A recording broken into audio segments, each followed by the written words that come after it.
Welcome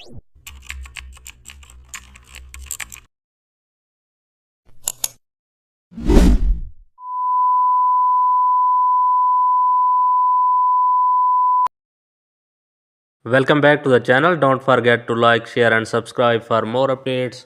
Today we are explore an amazing topic of Photoshop, how to create simple motion blur speed effect in Photoshop.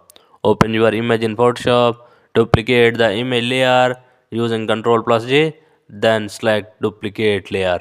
Go to the filter, select blur. Now set angle according to direction, increase distance gradually, press OK, click add layer mask, select brush tool, use black color to hide blur from subject. Keep blur only in background, zoom in and refine edges. Reduce brush opacity for smooth blending. Check overall motion feel. Adjust blur amount if needed. Motion effect looks natural. Your design is complete in